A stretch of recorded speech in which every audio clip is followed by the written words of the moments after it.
रामराम शेतकरी बांधवांनो, मी ज्ञानेश्वर मुळे आपल्या सर्वांचं बळीराजा यूट्यूब चॅनलवरती हार्दिक स्वागत करतो। तर शेतकरी बांधवांनो, या व्हिडिओच्या माध्यमातून आपण काल 26 नोव्हेंबर 2025 रोजी राज्य सरकारच्या माध्यमातून एक कर्जमाफी संदर्भात GR काढण्यात आला आहे। त्या GRच्या संदर्भात एक महत्त्वाचं अपडेट आपण पुढच्या 4 ते 5 मिनिटाच्या माध्यमातून आपल्या व्हिडिओच्या माध्यमातून आपल्या चॅनलच्या माध्यमातून सविस्तरपणे पाहण्याचा प्रयत्न करणार आहोत। तर शेतकरी बांधवांनो, व्हिडिओ शेवटपर्यंत नक्की पाहण्याचा प्रयत्न करावा व या साईटला दिसत असलेल्या लाल किंवा काळ्या बटनावरती क्लिक करा, जेणेकरून तुम्ही आम्हाला सबस्क्राइब कराल। सबस्क्राइब केल्यानंतर तुम्हाला असेच शेती माती संस्कृतीसाठी निगडित जे व्हिडिओ आहेत ते आपल्या चॅनलवर पाहायला मिळतील। त्यामुळे शेतकरी बांधवांनी नक्की चॅनलला सबस्क्राइब करण्याचा प्रयत्न करावा। चला तर शेतकरी बांधवांनी व्हिडिओला सुरुवात करूया। तर शेतकरी बांधवांनो, काल 26 नोव्हेंबर 2025 रोजी राज्य सरकारच्या माध्यमातून एक GR निर्गमित करण्यात आला की यावेळेस त्या GR मध्ये असं स्पष्ट सांगण्यात आलेलं आहे की यावेळेस महाराष्ट्रात मराठवाड्यात मोठ्या प्रमाणात अतिवृष्टी शेती पिकाचं मोठ्या प्रमाणात नुकसान झालं। यावेळेस ओला दुष्काळ मोठ्या प्रमाणात झाला असल्यामुळं जे शेतकरी बांधवांचं शेती निगडीत जे कर्ज आहे त्या कर्जासाठी आम्ही 1 वर्षासाठी स्थगिती देत आहोत। त्या कर्ज वसुलीसाठी 1 वर्ष स्थगिती देत आहोत, त्या GR मध्ये असं सांगण्यात आलेलं आहे। आणि दुसरं एक महत्त्वाचं कारण म्हणजे त्या GR मध्ये असं सांगण्यात आलं आहे शेती सहकारी बँकांचं पुनर्गठन। शेती निगडीत जे बँक आहेत त्यांचं सहकारचं जे सहकार विभागाचं जे आपण सरकारी जे कर्ज घेतलेले त्या कर्जाचं आपल्याला पुनर्गठन एक सुद्धा करण्यात येणार म्हणून असं त्या GR मध्ये सांगण्यात आले।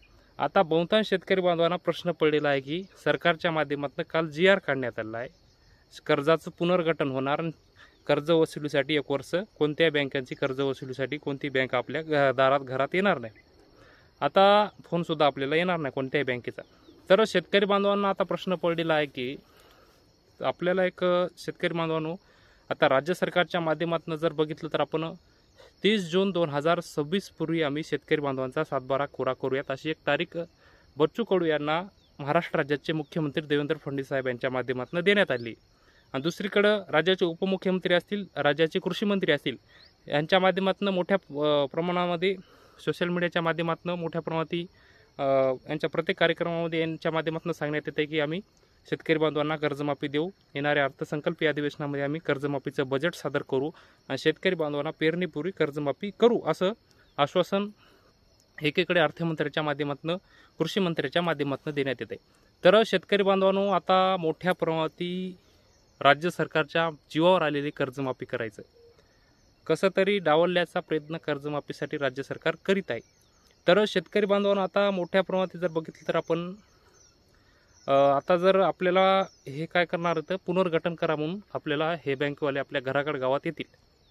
तर शेतकरी बांधवांना आता जर आपण हे पुनर्गठन केलं तर 1 वर्षात जर आपण 1 वर्ष जे रेग्युलर कर्ज आहे ते कोणतेही कर्ज सरकार माफ करू शकत नाही। जे पेंडिंग कर्ज आहे तेच कर्ज सरकार म्हणजे खूप वर्षापासून थकीत असलेलं कर्ज फक्त सरकार माफ करणार आहे उद्याच्या 26च्या कर्जमाफीमध्ये।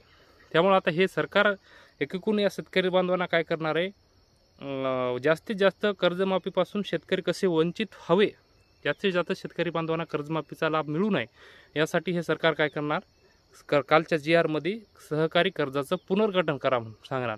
आपल्याला बँकवाले येतील, घरी येतील, कुठं पण येतील, फोन करतील, पण शेतकरी बांधवांनी पुनर्गठन करू नका। आता पुनर्गठन जर केलं आणि उद्याच्या 2026च्या कर्जमाफीमध्ये तुम्हाला माफी मिळू शकत नाही। तर शेतकरी बांधवांनो, ही सरकारची मोठ्या प्रमाणात खेळी आहे कालच्या GR मध्ये। आणि अगोदर सुद्धा मी तुम्हाला सांगण्यात आलेले शेतकरी बांधवांनो, सरकारनं जर कर्जमाफी केली तर मोठ्या प्रमाणात निकष आणि अटी घालूनच हे राज्य सरकार कर्जमाफी करू शकते। कारण की 2017ला फडणवीस साहेबांच्या माध्यमातून कर्जमाफी करण्यात आली होती, छत्रपती शिवाजी महाराज कर्जमुक्ती योजना। त्या योजनेमध्ये 7 लाख शेतकरी बांधव वंचित राहिले होते आणि तसंच पुन्हा एकदा फडणवीस साहेब करणार आहेत मोठ्या प्रमाणात अटी आणि निकष घालून या 2026ची सुद्धा कर्जमाफी फडणवीस साहेब तशीच करणार आहेत। कालच्या GR मध्ये स्पष्ट सांगितले सहकारी कर्जाचं पुनर्गठन आणि 1 वर्षासाठी कर्ज वसुलीसाठी स्थगिती। तर शेतकरी बांधवांनो, कोणत्याही शेतकरी बांधवांनी पुनर्गठन करू नका। पुनर्गठन जर केलं तर तुम्हाला उद्याच्या येणाऱ्या 26च्या कर्जमाफीमध्ये माफी मिळू शकत नाही।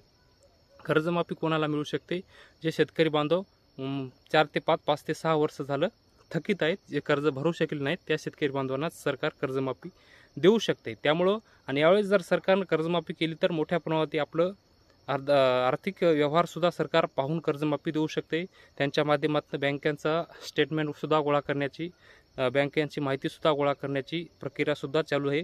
प्रवीण प्रदेशी त्या समितीचे अध्यक्ष आहेत, कर्जमाफी समितीचे. त्यांच्या माध्यमातून बँकाकडून माहितीसुद्धा गोळा करण्यात येत आहे.